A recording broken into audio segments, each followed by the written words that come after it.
So, ayan, part 2 guys.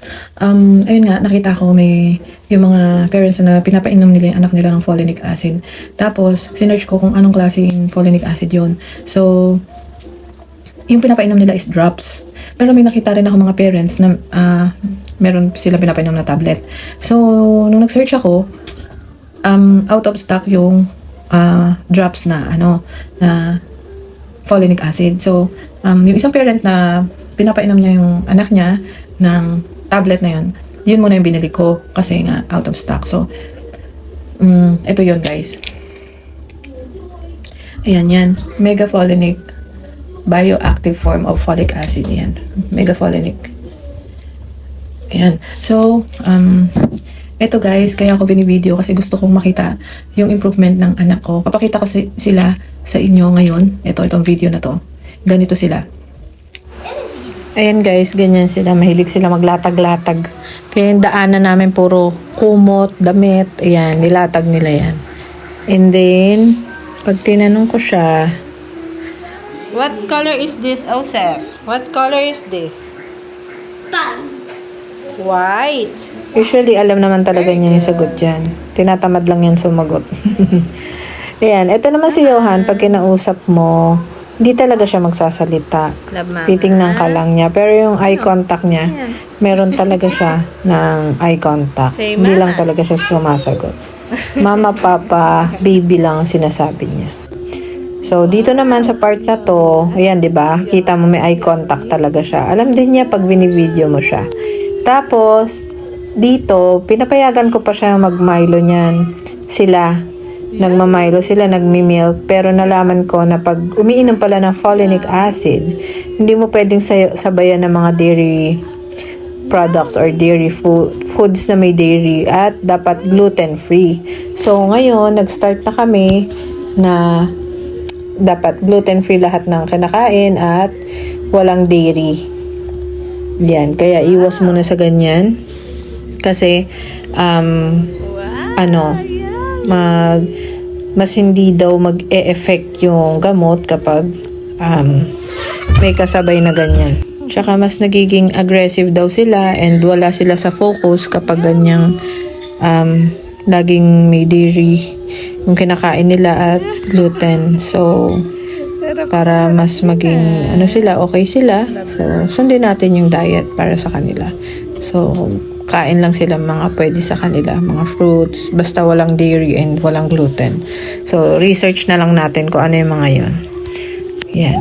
So, ayan, sa part na to, si Osef, talagang pagka ayaw kanya sagutin or ayaw niyang sabihin yung sinasabi niya mo, hindi talaga siya susunod. Pero pag nasa mood naman siya, susunod naman talaga siya.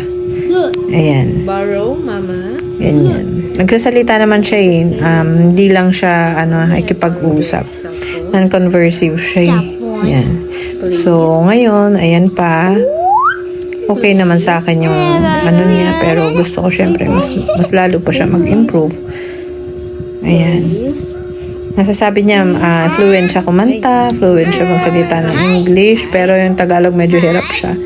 So, eto siya ngayon. So, gusto ko lang talagang i-document or i-video para soon makita natin yung comparison ng before and after ng pag-inom niya ng folinic acid. Ayan. Pag ayaw niya sabihin, ikikis lang niya ako. Ganyan lang yan, pang-uto niya. Yan. Yan ang difference nila ni Johan. Si Johan di magsasalita talaga, siya nagsasalita. Ayan. Okay, tapos yan, ganito si Osef. Minsan, o kahit si Johan, bigla na lang silang umiiyak ng walang reason. Yan guys. Ayan, ganyan sila. So, siguro, hindi ko alam, pag nakakita na ako ng improvement sa kanila, i-video ko sila ulit. Unang-una, si Joseph, yung yung anak ko mas matanda na merong autism, ay 9 years old siya ngayon. Yung isa naman na mas bata is 6 years old. So, etong si Joseph naman, ang niya, nakakapagsalita siya, nakakakanta siya, fluent siya kanta in English. Sa Tagalog, medyo nahirapan siya magsalita. But talaga ando na yung improvement niya kahit wala pa siyang tinitake na kahit ano. Wala akong pinapainom sa kanila guys. Ano lang, vitamins. At hindi masyadong madalas. Kasi parang sa observation ko, mas na-hyper sila. Kaya madalang din. So, picky eater din siya. Kaya medyo nahihirapan ako kay Joseph Pero si Johan naman yung mas bata, hindi siya picky eater. Kumakain siya ng gulay, ganyan. Kaya hindi ako nahihirapan sa kanya. Ayun lang. Si Johan, hindi siya nakakapag-communicate. Ganun din naman si Joseph, pero si Johan, hindi siya nakaanong salita ng kahit anong words. Mama, papa, and baby lang sinasabi niya. Mama, papa, baby. Ganyan. Si Joseph, marami siya nasasabi. Pag tinanong mo siya kung anong color yon, nasasagot niya yan. Kung kakanta siya, nakakanta niya talaga in English. Sa Tagalog medyo hirap, pero kaya. Lalo na pag gusto niya yung song. Pero pag kinausap mo siya, gusto mo kumain, hindi ka niya sasagutin, what's your name? Basta wala mga question. Ganyan. Hindi siya sasagot sa mga tanong. Pero pag pinagaya mo, yung word, gagayahin niya, sasabihin niya. Pag tinanong mo siya, dati pag tinanong mo siya ng like, anong color to, what's this, kung ano yung bagay na yun, hindi ka niya sasagutin. Pero ngayon, 9 years old na siya, andun talaga yung improvement. Talagang thank God talaga na kahit walang kahit ano, talagang andun yung improvement nila, binibigay ng Panginoon yan. And I hope and pray na gamitin ng Lord to para mas lalo sila mag-improve.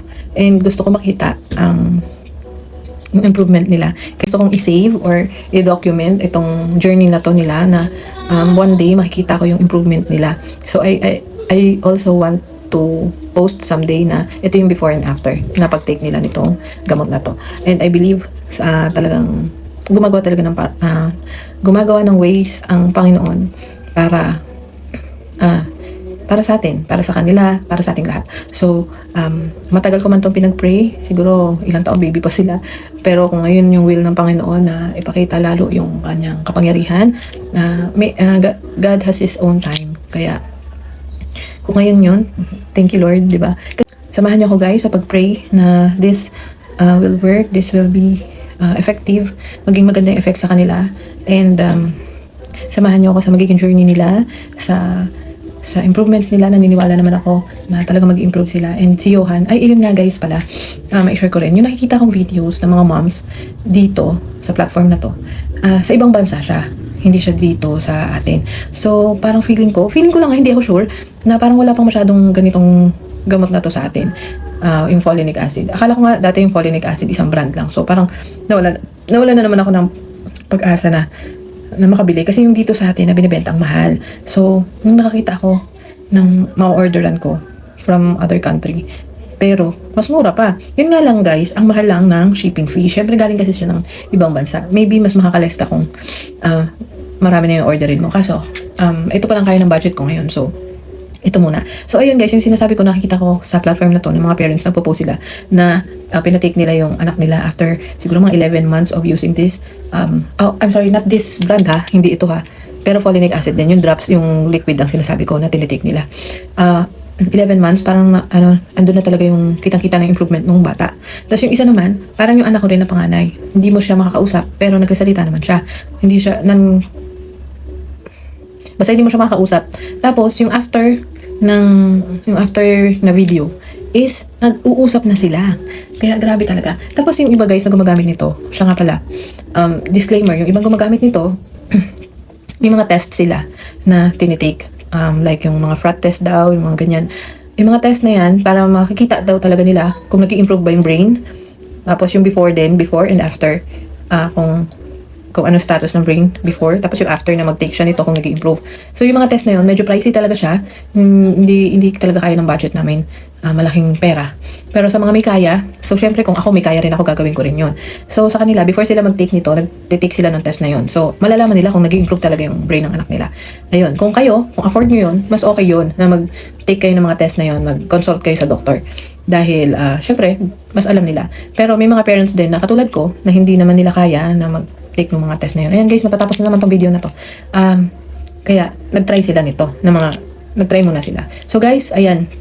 Pinakita ko sa inyo kung ano tong gamot na to, and ipapakita ko pa rin sa susunod kung ano yung mga improvements ng aking mga anak. And tulungan niyo po akong pag-pray sila. Guys, thank you so much guys for listening, and I hope kung kayo may mga anak din kayo na may mga ganito, comment down below. I'll pray for you guys, and tanong lang kayo about sa topic natin. I'll do my best to answer everything. Thank you so much for watching guys. God bless us all. Bye!